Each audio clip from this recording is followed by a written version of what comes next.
প্রিয় এসএসসি শিক্ষার্থীবৃন্দ, তোমরা যারা আছো তোমরা জানো যে সাফিক্স অ্যান্ড প্রিফিক্স টপিক্সটা খুবই সহজ, কিন্তু পরীক্ষায় ভালো ফলাফল করতে হলে তুমি যদি ইংরেজিতে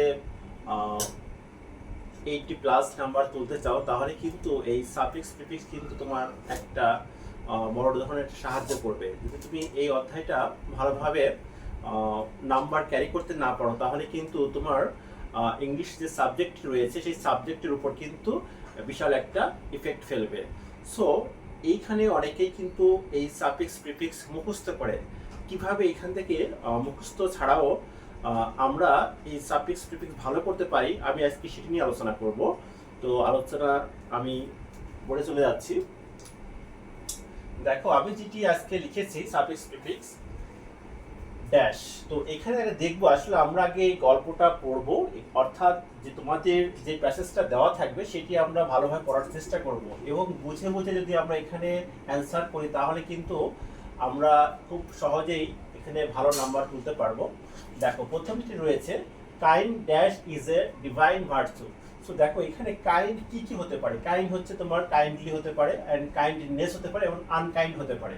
সো তোমাকে চিন্তা করতে হবে, দেখো এই যে কাইন্ডটা এখানে আছে, এই দেখো এইখানে এর পরে কি আছে ইজ, তাহলে ইজের আগে কিন্তু একটা সাবজেক্ট বলবে, কি আসবে সাবজেক্ট। তাহলে চিন্তা করতে হবে যে এই কাইন্ডের সাবজেক্ট কি হয়। দেখো, কাইন্ড হচ্ছে কাইন্ডলি, একটা হচ্ছে কাইন্ডলি, একটা হচ্ছে আনকাইন্ড, একটা হচ্ছে আনকাইন্ড,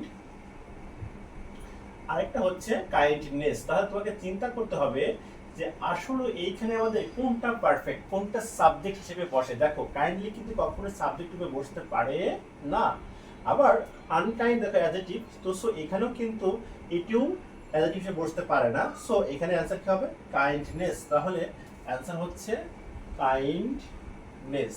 দেখো, তাহলে kindness is a divine virtue, answer হয়ে গিয়েছে।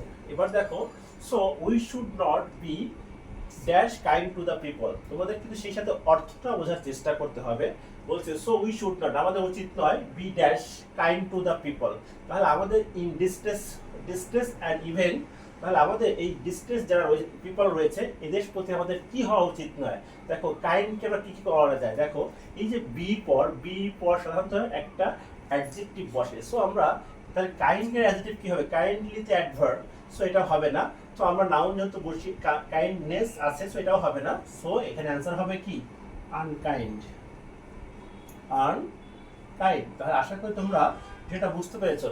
দেখবা যে এখানে দেখো বি আছে, এই বির পরে মাথায় রাখবে, যেমন বির পরে কিন্তু একটা অ্যাডজেক্টিভ আসে। সো সেই জন্য আমরা এই কাইন্ডকে কি করব, আনকাইন্ড করলেই কিন্তু অ্যান্সারটা হয়ে যাচ্ছে। এবার দেখো C number, even two dash low animals. তাহলে লো অ্যানিমেলস, তাহলে এখানে বলছে কি অ্যানিমেলস, তাহলে হচ্ছে লো, আমরা জানি কি হবে লোয়ার অ্যানিমেল, এটা এখানে আমার মুখস্থ করলে চলে আসে lower animal. So very simple, তাহলে ইভেন টু লোয়ার অ্যানিমেলস। এবার দেখো সাম নটি বয়েজ, দেখো সাম নটি বয়েজ, এইটা হচ্ছে আমাদের সেন্টেন্সের সাবজেক্ট। তাহলে দেখো সাবজেক্টের পর কি বসে, ভার্ব বসে। তাহলে দেখো জয় কিন্তু জয়ফুল হয় বা এনজয় হয়। তো এখন আমি কোনটা দিব, তাহলে তোমাকে চিন্তা করতে হবে সাবজেক্টের পরে, দেখো সাবজেক্টের পর কি বসে, ভার্ব বসে। সো এখানে দাঁড়িয়ে নটি বয়েজ, তো জয়ের হচ্ছে ভার্বটা কি হবে এনজয়। So clear. তাহলে naughty boys enjoy beating the lower animals like dogs and cats.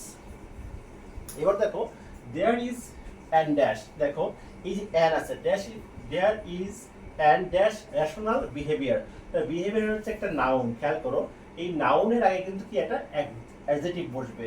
So rational কি হবে ইরেশনাল, ইরেশনাল, অর্থাৎ এর আগে কিন্তু একটা আইআর যুক্ত করলেই কিন্তু অ্যান্সার হয়ে যাচ্ছে। যেমন রেগুলার, ইরেগুলার, তো রেশনাল, ইরেশনাল, অর্থাৎ বলছে there is an irrational behaviour, এটা হচ্ছে একটা অযৌক্তিক একটা আচরণ বা অমানবিক একটা আচরণ।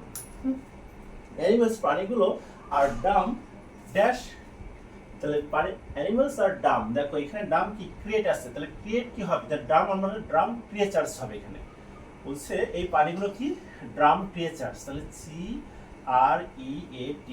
CREATURES ক্রিয়েচার্স, হ্যাঁ ওকে। ড্রাম ক্রিয়েচার্স, দে আর ড্যাশ হাম বিংস, তাহলে দে আর এই প্রাণীগুলো কি আসলে এই যে আমরা যে প্রাণী ডগস ক্যাটস এই প্রাণীগুলো কি ধরনের প্রাণী প্রাণী হবে, এটা হচ্ছে হার্মলেস অ্যানিমালস। কি হবে, বিংস একটা নাউন, তো এর আগে কি হবে adjective, so harmless, harmless animal, অর্থাৎ এই প্রাণীগুলো হচ্ছে হার্মলেস বিংস বলা হয়। এবার দেখো some animals are very dash, দেখো ভেরি আছে না, তাহলে ভেরি এই ভেরির পরে কিন্তু একটা কি বসে অ্যাডজেক্টিভ বসে, সো ফেইথ কি হয়ে যাবে, ফেইথ হচ্ছে ফেইথফুল। আমরা জানি ফেইথ কি হয়ে যাবে ফেইথফুল, যেহেতু এখানে একটা ভেরি আছে তো মাথায় রাখবা ভেরি পরে সব কিন্তু আমরা অ্যাডজেক্টিভ বসবে। এবার দেখো and they feel no dash, দেখো এই যে নো আছে না, তাহলে নোর পরে যে ওয়ার্ডটি আসবে সেটি কিন্তু কি হবে আমাদের নাউন হয়ে যাবে। সো এখানে আছে হেজিটেট, তো হেজিটেটের নাউন কি হয় হেজিটেশন, হেজিটেশন, হেজিটেশন। তাহলে আশা করি বুঝতে পারতেছো তোমরা। দেখো আমি আবার বলছি, যদি নো থাকে তাহলে নোর পর চিন্তা করবা যে নোর পর যে ওয়ার্ডটি আসবে সেটি হবে নাউন।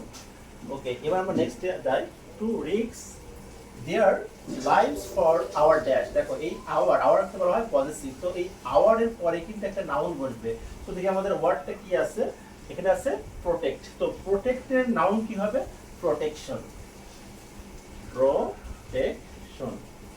তাহলে এই হচ্ছে বিষয় যে তাহলে তুমি কিন্তু এই যে ওয়ার্ড আমি যেভাবে তোমাকে ওয়ার্ডগুলো দেখে দিলাম, এই ওয়ার্ডগুলো দেখে কিন্তু তুমি খুব সহজেই কিন্তু এই সাফিক্স প্রিফিক্স সমাধান করতে পারো। তার মানে যে সাফিক্স প্রিফিক্স আর মুখস্থ নয়, এবার আমরা বুঝে বুঝে করলেই কিন্তু সাফিক্স প্রিফিক্সের সম্পূর্ণ নাম্বার তোলা সম্ভব।